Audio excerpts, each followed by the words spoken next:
I've been interested in meditation and have been coming to the monastery for many years now. I'm still uncertain whether to ordain or not. Is it better to be a layperson and keep practicing than to ordain as a monk and not give it 100%? The main difference, say, between the lay life and the monastic life is that a monk generally has more opportunity to develop meditation because of the lifestyle.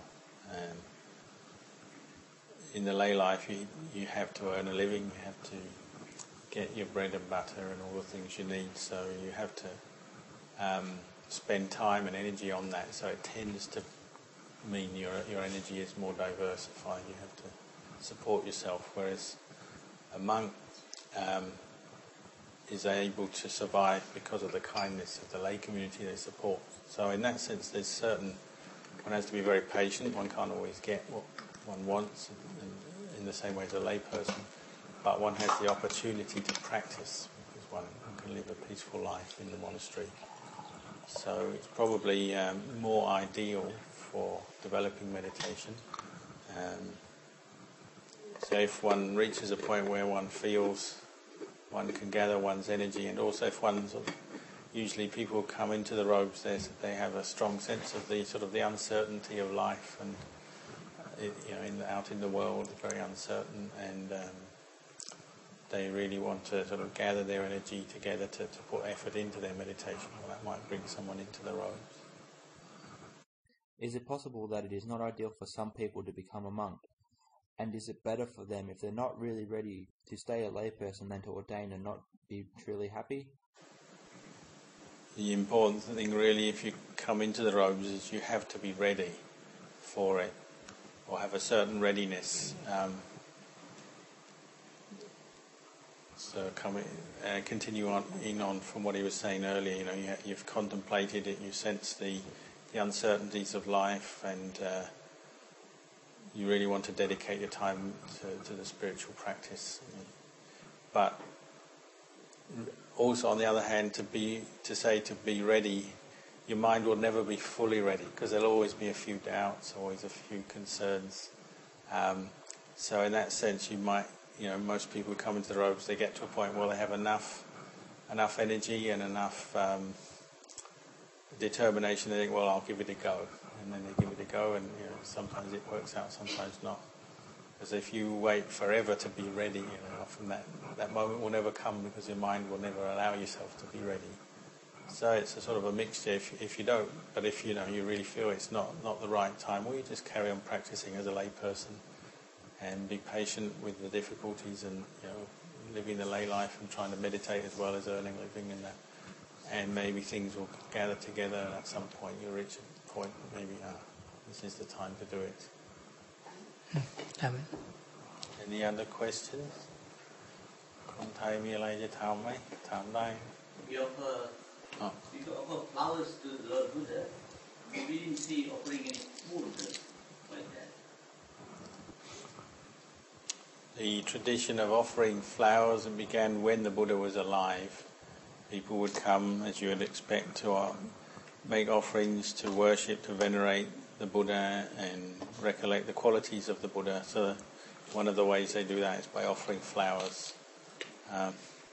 And so that tradition hasn't stopped even though the Buddha died. Whereas food, obviously, when the Buddha was alive, people would bring food to offer to him. But since he died, that tradition in many Buddhist communities has stopped because the Buddha is no longer with us. So there isn't the need. It's not necessary to offer food, but the tradition to offer flowers still continues as a way of recollecting the virtues of the Buddha and seeing the Buddha as something very high, so they place flowers to respect for that. I'm a little confused about the teaching in Buddhism that we have to be a good person and act, speak and think in a wholesome way.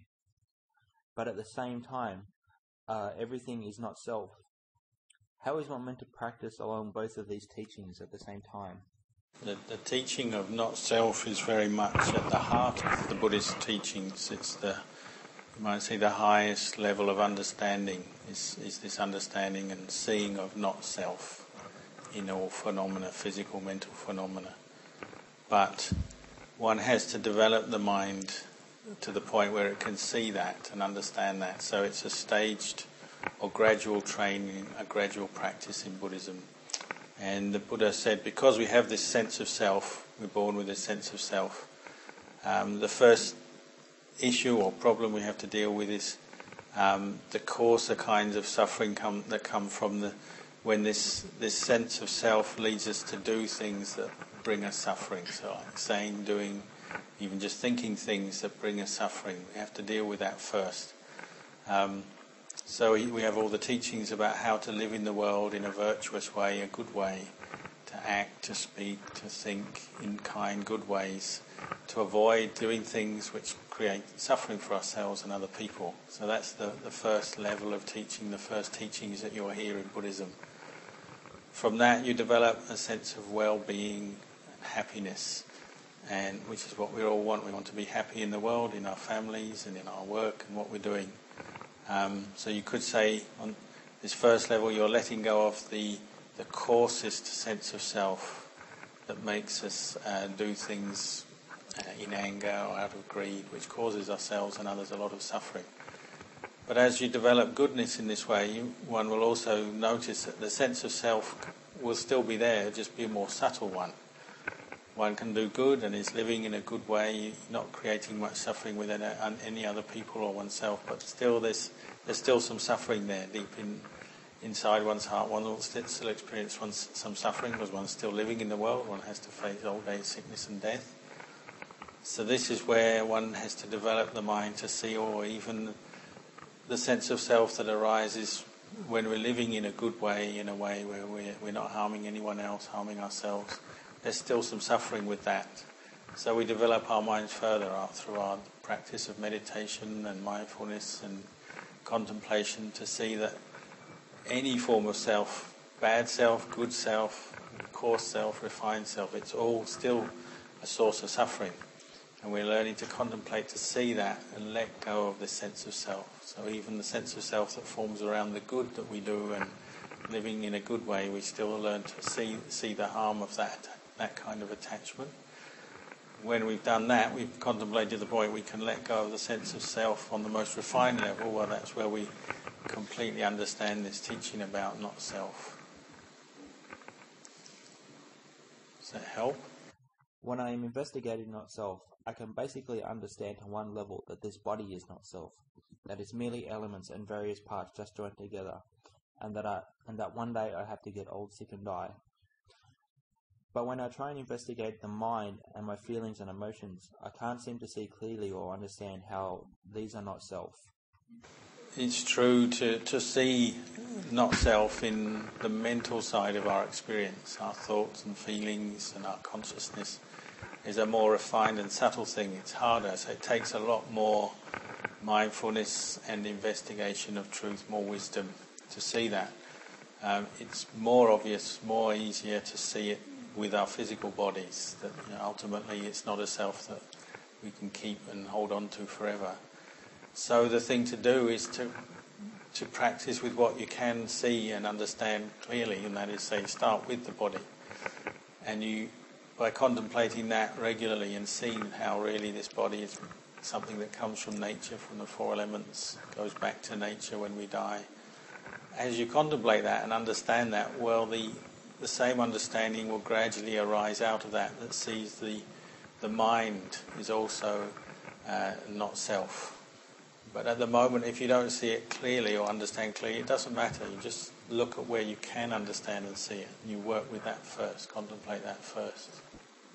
There was a question just asking about, one teacher was saying, when we make merit, we have to learn to make merit and really receive the merit of the good that we do. And Ajahn was just explaining this, saying that when we do good, the important thing is to do good with a good intention in our heart, in order to free our heart from suffering, to experience peace and happiness. And we should be aware that as we do good in life, especially when you do dana and you help people and you do acts of goodness and kindness in different ways, there are also many benefits that come to us. And there's always a danger that we can get greedy for those benefits as we're doing good. We can get greedy for states of happiness, we can get greedy for, say, wealth or other good beneficial things that come as a result of our good behaviour, as a good practice or good karma. So as we practice, we have to keep aware of that and keep letting go of that kind of greed or attachment for merit and the fruits of our good karma, so that it doesn't turn into something that causes us suffering. And if we have that awareness and we're letting go of, say, the sense of self or the greed that forms around the good we do, well, then we can experience the real merit, the real fruits of our actions. Are we allowed to? He's asking how old you are. Old. I'll be 50 this year. He says it's appropriate that you should ordain.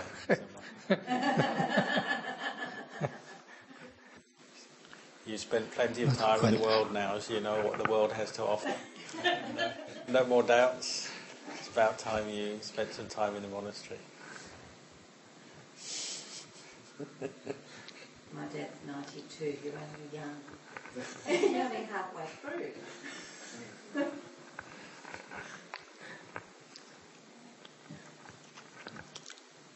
I have an inner feeling that bothers me regularly, that I have to always live up to others' expectations and ideals. This gives me a lot of stress in my mind, and how do I overcome this?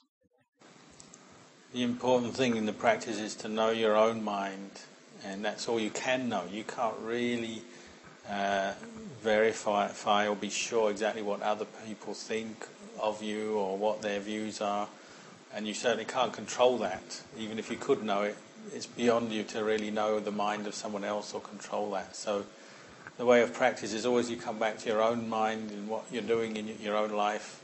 You take responsibility for that, and your aim is to develop mindfulness and wisdom, to look after your mind, to do that which is good, and to let go of whatever is causing yourself suffering, any attachments that are, and harmful attachments that are causing you suffering. That's what you can do, you can know, and you can practice with.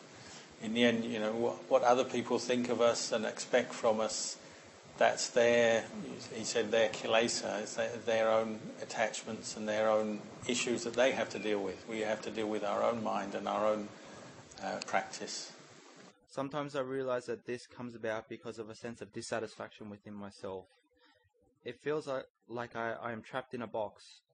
I know that this box isn't real, but I can't seem to get out. I feel so depressed. What do I do?